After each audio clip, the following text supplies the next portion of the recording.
पर आकर्षित करना चाहता हूँ। निपुण असेसमेंट टेस्ट जो हमारा इस महीने होने वाला है उसके बारे में हम थोड़ी सी चर्चा करेंगे। तो सबसे पहले हमारा निपुण असेसमेंट टेस्ट 25 से 30 के बीच में किया जाएगा। इसकी जल्द आप सभी को सूचना मिल जाएगी। अभी तक हमारा 18 से 26 था, 18 से 23 था, पर क्योंकि हमारे यूपी में थोड़ी इलेक्शंस हैं इसकी वजह से 25 से 30 कर दिया गया है डेट। जल्दी आप सभी साथियों को इसका पत्र भी प्राप्त हो जाएगा। स्केड्यूल कुछ इस हिसाब से रहेगा।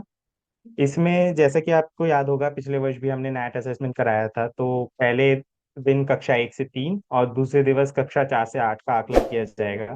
पहले दिन आकलन में हमारे शिक्षक बच्चों से आंसर क्वेश्चंस पूछ के उनके आंसर्स ओएमआर पे मार्क करेंगे, और 4 से 8 में सभी छात्र अपने हिसाब से अपना ओएमआर मार्क करेंगे। अगर हम टाइमिंग की बात करें तो सुबह 9:30 से 11:30 बजे कक्षा 1 से 3 का आकलन किया जाएगा, और उसके बाद 1:30 बजे तक स्कैनिंग। और कक्षा 4 से 8 के लिए 9:15 से 11:50 का टाइम किया गया है। 9:15 से 9:30 ताकि बच्चे ओएमआर भर पाएं। 2 घंटे का आकलन, और उसके बाद थोड़ा सा टाइम ताकि बच्चे को एक्स्ट्रा मिल जाए ओएमआर भरने के लिए। और 11:50 से 1:50 तक आप सभी शिक्षक मिलकर ओएमआर का स्कैन कर सकते हैं। जो विषय की अगर हम बात करें तो कक्षा 1 से 3 में हिंदी और गणित विषय का आकलन किया जाएगा। कक्षा 4 से 5 में हिंदी, गणित, अंग्रेजी और ईवीएस विषयों पर आकलन किया जाएगा। और 6 से 8 में इंग्लिश, हिंदी, मैथ, साइंस और सोशल साइंस विषयों पर आकलन किया जाएगा। अगर हम ऐप की बात करें, पिछले वर्ष हमने सरल ऐप का प्रयोग किया था, किंतु परख ऐप का भी आप सभी ने प्रयोग किया था सीस असेसमेंट के दौरान। इस बार हम परख ऐप, क्योंकि वो सबसे अच्छा लगा था, उसे और इम्प्रूव करके हम लाए हैं, और हेंस जो हमारा नैट आकलन होगा वो परख ऐप के माध्यम से किया जाएगा। परख ऐप पे आप बच्चों की उपस्थिति भी भर सकते हैं और ओएमआर भी स्कैन कर सकते हैं। और उसी पे ही आपको स्टूडेंट आईडी और छात्रवार सूची भी दिखाई दे सकती है। यदि किसी शिक्षक को कोई परख ऐप पे समस्या है तो अपने एआरपी, एसआरजी, डीसीटी साथी या विद्या समीक्षा केंद्र से भी संपर्क कर सकते हैं। परख ऐप इंस्टॉल करने के लिए आप प्ले स्टोर पे जाके परख ऐप इंस्टॉल कर सकते हैं। आपका लॉगिन आईडी और पासवर्ड आपका खुद का प्रेरणा पर रजिस्टर्ड फोन नंबर ही रहेगा, ताकि आप उससे लॉगिन कर सकें। ये ध्यान रखें कि परख ऐप वैसे तो ऑफलाइन है, लेकिन लॉगिन करते समय आपको इंटरनेट की आवश्यकता होगी, तो कृपया पहला लॉगिन आप उस जगह करें जहाँ पे आपके पास इंटरनेट अच्छा हो। आकलन के दौरान अगर हम ओएमआर की बात करें तो इस बार हम 3 तरह की ओएमआर आपको प्राप्त होगी जो जनपद स्तर से आपको प्राप्त कराई जाएगी। पहली होगी कक्षा 1 से 3 की, दूसरी होगी कक्षा 4 से 5 की, और तीसरी होगी कक्षा 6 से 8। कक्षा 1 से 3 की ओएमआर में एक ओएमआर में 10 बच्चों का आकलन किया जाएगा, और 4 से 5, 4 से 8 में हर एक बच्चे को एक एक ओएमआर शीट दी जाएगी। कृपया ये ध्यान रखें कि कक्षा 4 से 5 के बच्चों को 4 से 5 की ही ओएमआर मिले, तो कि उनके में 30 प्रश्न है और ओएमआर भी 30 प्रश्नों की बनी हुई है, जबकि 6 से 8 में 50 प्रश्न है और ओएमआर 50 प्रश्नों की बनाई गई है।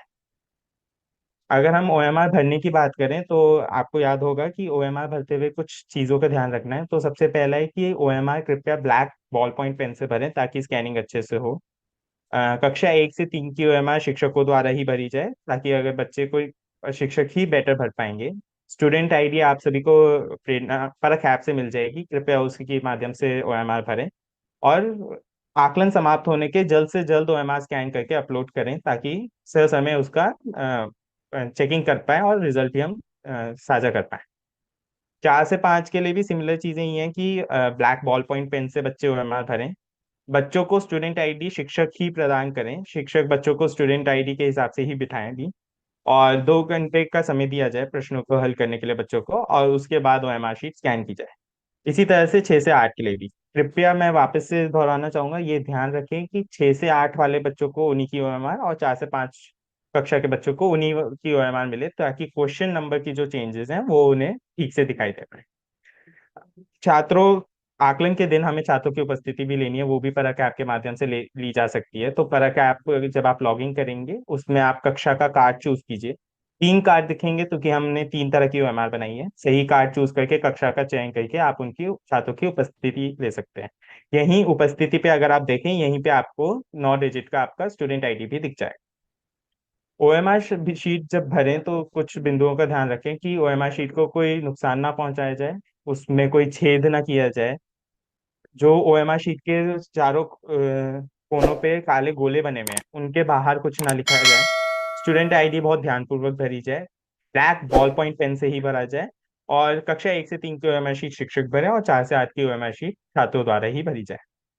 अगर हम सरल ऐप पे स्कैनिंग का एक बहुत ब्रीफली बताता हूँ, इसकी एक वीडियो भी यूट्यूब पे अपलोड कर दी गई है, जल्द ही आप सभी के साथ वो भी साझा की जाएगी। स्कैन करने के लिए जब आप कक्षा का चयन करके अटेंडेंस सबमिट करेंगे तो 3 कार्ड दिखेंगे। स्कैन कार्ड का चयन करके आप ओएमआर शीट स्कैन कर सकते हैं। ये ध्यान रखिएगा कि स्क्रीन पे जो आपका लेफ्ट और राइट दिख रहा है वही ओएमआर शीट के लेफ्ट और राइट से समान हो, मतलब जैसे लेफ्ट जहाँ लेफ्ट है वहीं पे ओएमआर शीट का लेफ्ट हो, ताकि स्कैनिंग बहुत अच्छे से हो पाए और आपको ज्यादा मैनुअली करेक्शंस करने की ना पड़े। ओएमआर शीट के ठीक ऊपर थोड़ी सी हाइट पे फोन को रख के स्कैन किया जाए और ओएमआर शीट के चारों गोले ना ढके हों, इसका भी ध्यान रखें। शीट स्कैन होने के बाद एक बार कृपया चेक कर लें कि ओएमआर शीट से मिला के कि सही स्टूडेंट आईडी और सही उत्तर आए हैं। आप चाहें तो शीट आइकन का क्लिक करके ये ऐसे ओएमआर शीट की फोटो भी देख सकते हैं, जिसके माध्यम से आप देख सकते हैं कि क्या सही से स्कैन हुआ है या नहीं हुआ है। और जब आपको लगे कि सब सही से स्कैन हुआ है तो सेव बटन प्रेस करके आप सेव कर सकते हैं। यहाँ तक आप ऐप ऑफलाइन तरीके से यूज कर सकते हैं, सारी सेविंग सब कुछ ऑफलाइन हो सकती है। किंतु यदि आपको वो स्कैन डेटा को सबमिट करना है, सिंक कराना है, हमें परियोजना को भेजना है, उसके लिए आपको इंटरनेट की आवश्यकता होगी। तो जब आपने स्कैन करके सेव कर लिया है, वो अभी आपके फोन में सेव है, आप उसे सिंक करके ही हमें हमारे तक भेजेंगे। यदि उस बीच में आपने ऐप को लॉग डिलीट किया या कुछ किया तो हो सकता है आपका डेटा खो जाए, तो आपको फिर से स्कैनिंग करनी पड़ सकती है। तो कृपया ध्यान दें कि जब आप 5-10 ओएमआर शीट स्कैन कर लें, तुरंत उसी समय सिंक कर लें, ताकि आपको बहुत ज्यादा कार्य पुनः से ना करना पड़े अगर कोई तकनीकी समस्या आती है। सिंक करने के लिए या सबमिट करने के लिए डेटा स्कैन रिपोर्ट पे क्लिक करके सिंक आइकन से आप कर सकते हैं। यदि आपको लगता है कि आपको डेटा चेंज करना है तो डिलीट डेटा कर लीजिए, या अगर आपको डेटा देखना है कि क्या स्कैन हुआ है तो व्यू शीट पे क्लिक करके आप स्कैन कर देख सकते हैं। एक बार सिंक हो गया डेटा तो आप समरी शीट पे जाके ये देख सकते हैं कितने बच्चों का डेटा सिंक हुआ है और कितने बच्चों का स्कैन हुआ है। समरी शीट पे जो ऊपर संख्या दिख रही है, तो टोटल स्टूडेंट्स आपके विद्यालय में कितने छात्र हैं, किस कक्षा में, उसके बाद कितने आए थे, फिर स्कैन में आपको दिखेगा कितने छात्रों का डेटा आपके डिवाइस पे सेव हुआ है। और सिंक का चयन करके आप सिंक में आप देख सकते हैं कितने छात्रों का डेटा आपने परियोजना के साथ साझा कर लिया है और वो अब सेव हो गया है फाइनली। और वही सूचना आप स्टूडेंट वार उसके नीचे देख सकते हैं। परक ऐप में के कुछ इंपॉर्टेंट बिंदु ये हैं कि पहले तो लॉगिन और सिंकिंग के लिए आपको इंटरनेट की आवश्यकता होगी। लॉगिन आईडी आपका फोन नंबर है, वही आपका पासवर्ड भी है। ये ध्यान रखें कि जिस कक्षा का आकलन किया है उसी कक्षा का चयन करके ओएमआर स्कैन कर रहे हैं आप, क्योंकि यदि आपने कक्षा 4 से 8 में कक्षा 4 से 8 4 से 5 का स्कैन करते हुए 6 से 8 की ओएमआर का प्रयोग किया तो वो स्कैन सही से नहीं हो, तो आपको मैनुअली ही करना पड़ेगा। ओएमआर शीट स्कैन होने के बाद देख लें कि डेटा सही से सेव हुआ है, सिंक हुआ है। यदि कोई त्रुटि है तो आप उसे मैन्युअली भी चेंज कर सकते हैं। और सबमिट के बाद, उस फोन में सेव करने के बाद जरूर सिंक करके हमारे परियोजना तक सबमिट भेजना डेटा को सुनिश्चित करें। कुछ डूज एंड डोंट्स बहुत जल्दी से हम चलेंगे क्योंकि आप सभी इसके बारे में जानते भी हैं। केवल ब्लैक बॉल पॉइंट पेन से ही ओएमआर शीट भरें। ओएमआर शीट भरते समय और स्कैनिंग करते समय किसी स्थिर प्लेटफॉर्म पे रखें और कोशिश करें कि प्लेटफॉर्म का रंग जितना हल्का सा हल्का हो सके सफेद या किसी हल्के रंग वाले टेबल पर ही रखें। स्कैन ओएमआर शीट भरते समय पूरे गोले भरें, आधे गोले या कोई और निशान ना बनाएं। मान केवल मानकीकृत संख्याओं का ही प्रयोग करें। ये मेनली कक्षा 1 से 3 जब हम स्टूडेंट आईडी भरेंगे किसी भी कक्षा में तब का है, तो मानकीकृत संख्याओं का ही उपयोग किया जाए। ओएमआर शीट को नुकसान ना किया जाए या उसमें छेद ना किए जाएं। ओएमआर शीट के ऊपर फोन रखा जाए थोड़ी सी दूरी पे, ना कि कहीं साइड में रख के स्कैन किया जाए। ओएमआर शीट के चारों गोले ना ढके हुए हों, कोई भी गोला ना ढका हो, जो ऊपर के 4 काले गोले हैं। मल्टीपल ओएमआर शीट अगर होगी तो आपका ठीक से स्कैन नहीं होगा, आपको बार बार मैनुअल करना पड़ेगा, तो कोशिश कीजिए एक समय पे एक ही ओएमआर शीट स्कैन की जाए। अ, अच्छी रोशनी वाले कमरे में स्कैन की जाए और ठीक से फोकस हो ओएमआर शीट पे कैमरे का। यदि आपके कैमरे फोकस में या किसी में दिक्कत आ रही है, आप सेटिंग आपके परख ऐप पे सेटिंग आइकन है, उस पर क्लिक करके आप उसे चेक कर सकते हैं। यदि आपको लगता है कि फ्लैश लाइट से रोशनी बहुत ज्यादा हो रही है तो वो भी सेटिंग आइकन पे जाकर के आप रोक सकते हैं। एक बार जब स्कैन हो जाए तो शीट की फोटो देख लें, यदि वो फोटो सही नहीं है तो मतलब आपका स्कैन सही नहीं हुआ है, आप पुनः उसे स्कैन कर लें।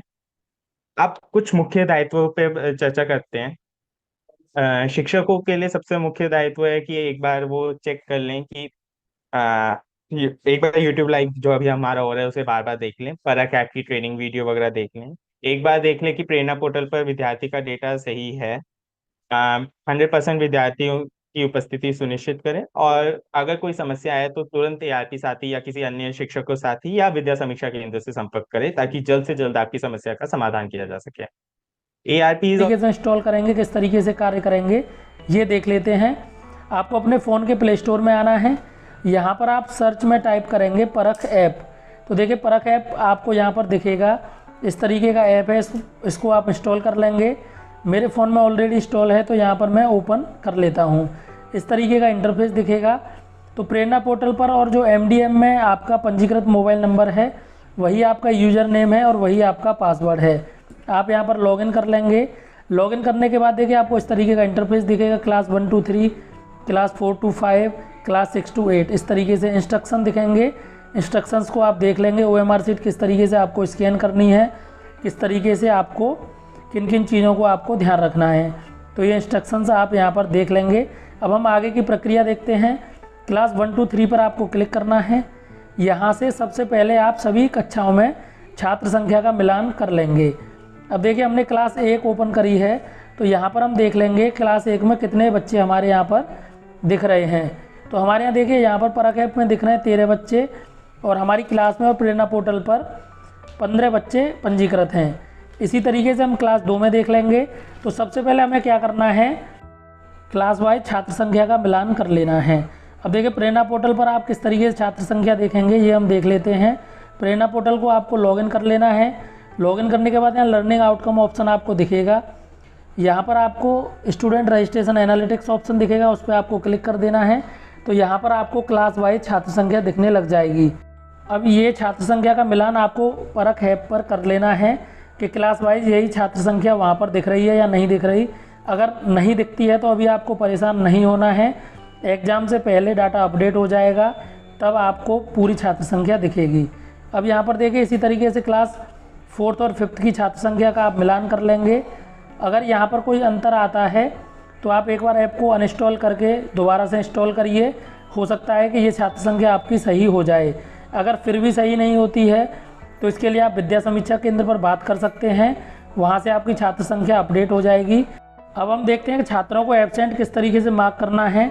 यहाँ पे आप क्लास सेलेक्ट करेंगे, नेक्स्ट ऑप्शन पर क्लिक कर देंगे, तो बाय डिफ़ॉल्ट सभी छात्रों को प्रेजेंट यहाँ पर दिखाया गया है। तो जो छात्र एब्सेंट हैं आप उनको एब्सेंट मार्क कर देंगे।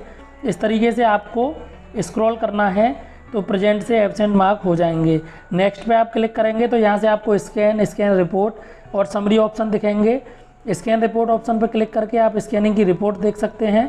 समरी में आप कितने छात्रों, आप यहाँ पर ये देख पाएंगे कौन कौन से छात्र एब्सेंट थे, कौन कौन से प्रेजेंट थे, कितने छात्रों की OMR शीट स्कैन हुई, कितनों का डाटा सिंक हो गया, ये सारी डिटेल्स आप यहाँ पर समरी में देख पाएंगे। अब हम देखते हैं स्कैनिंग किस तरीके से करनी है। अब यहाँ पर देखिए जिस क्लास की स्कैनिंग करनी है उस क्लास को आप सेलेक्ट करेंगे। 4 to 5th के लिए देख लेते हैं, क्लास सेलेक्ट करेंगे, नेक्स्ट ऑप्शन पे आपको क्लिक कर देना है। अब यहाँ पर जो छात्र एब्सेंट हैं उनको एब्सेंट मार्क कर देंगे, उसके बाद आपको नेक्स्ट ऑप्शन पे क्लिक कर देना है। अगर आप सभी छात्र प्रेजेंट हैं तो सीधा नेक्स्ट कर दें, और जो एब्सेंट है उनको एब्सेंट मार्क करके नेक्स्ट पे क्लिक कर दें। स्कैन पे क्लिक करना है और यहाँ से कैमरा ओपन हो जाएगा और आप OMR शीट स्कैन कर लेंगे। अब देखिए OMR शीट स्कैन हो गई और यहाँ पर बच्चों के रेस्पॉन्स भी ऑटोमेटिक शो होने लग गए। तो ये देखिए ये आइडियल केस है, जब आपकी सारी प्रक्रिया सही रहेगी तो इस तरीके से आपकी OMR शीट स्कैन होंगी। आप सेव ऑप्शन पर क्लिक कर देंगे, स्कैन रिपोर्ट पर क्लिक करेंगे तो यहाँ पर आपको रिपोर्ट दिख जाएगी। यहाँ पर आपको 2 ऑप्शन दिखेंगे, यहाँ से आप डाटा को सिंक कर सकते हैं और बच्चों की OMR शीट आप यहाँ से देख सकते हैं। इस तरीके से आपको OMR शीट दिखेगी। अब यहाँ पर देखिए अगर सिंक करना है तो आपको डाटा सिंक ऑप्शन पर क्लिक कर देना है, डाटा ऑटोमेटिक सर्वर पर चला जाएगा। अब देखिए इसके बाद आपको समरी रिपोर्ट इस तरीके से दिखेगी। यहाँ से आप समरी ऑप्शन पर क्लिक करेंगे तो यहाँ पर देखिए total student 15, present 12, scanned 1, sync 1, आप इस तरीके से यहाँ पर समरी में देख सकते हैं। अब देखिए दूसरी कंडीशन ये रहेगी कि आप OMR शीट को स्कैन कर रहे हैं और वो स्कैन नहीं हो पा रही है। आप क्लास सेलेक्ट करेंगे, नेक्स्ट ऑप्शन पर क्लिक कर देंगे, जो भी बच्चे एब्सेंट हैं उनको एब्सेंट करेंगे, नेक्स्ट ऑप्शन पर क्लिक कर देंगे। और जब आप OMR शीट स्कैन कर रहे हैं तो यहाँ पर OMR शीट स्कैन नहीं हो पा रही है। तब आपको क्या करना है वो कंडीशन हम यहाँ पर देख लेते हैं। स्कैन ऑप्शन पे आप क्लिक करेंगे, कैमरा ओपन हो जाएगा, OMR आप स्कैन करेंगे तो देखिए OMR स्कैन हो जाएगी। अब देखिए OMR स्कैन हो गई, यहाँ पर स्टूडेंट ID भी आ गई, रेस्पॉन्स भी आ गई, लेकिन बच्चे का नाम नहीं आ रहा है। अब हम OMR सीट देखते हैं तो देखिए इसने लिया है 67 और OMR में है 61, तो हम यहाँ पर इसको मैनुअली एडिट कर देंगे। अब यहाँ पर देखिए आप देखेंगे बच्चे का नाम भी आ गया और रेस्पॉन्स भी यहाँ पर दिखने लग गए। अब यहाँ पर आप सीट ऑप्शन पर क्लिक करेंगे तो छात्र की OMR सीट आपको यहाँ पर दिख जाएगी। अगर आप री स्कैन करना चाहते हैं तो री स्कैन ऑप्शन दिया हुआ है, उस पर आप क्लिक करेंगे तो OMR री स्कैन हो जाएगी। सेव ऑप्शन पर आप क्लिक कर देंगे, स्कैन रिपोर्ट आप देख लेंगे और स्कैन समरी आप यहाँ से देख लेंगे। अब देखिए तीसरी कंडीशन में क्या होगा कि OMR सीट स्कैन नहीं हो रही है। आपने OMR को स्कैन किया, अब यहाँ पर देखिए यहाँ पर ये स्टूडेंट ID शो ही नहीं हो रही है, तो आपको क्या करना पड़ेगा, यहाँ पर मैनुअली स्टूडेंट ID भरनी पड़ेगी और रेस्पॉन्स भरने पड़ेंगे। तो आप इस तरीके से यहाँ पर भर देंगे। साथियों, आपको हमारा प्रयास पसंद आया हो तो चैनल को सब्सक्राइब जरूर करें, वीडियो पसंद आई हो तो वीडियो को लाइक करें और अन्य साथियों की मदद के लिए इसे शेयर करना न भूलें। आपका बहुत बहुत धन्यवाद हमारे साथ जुड़े।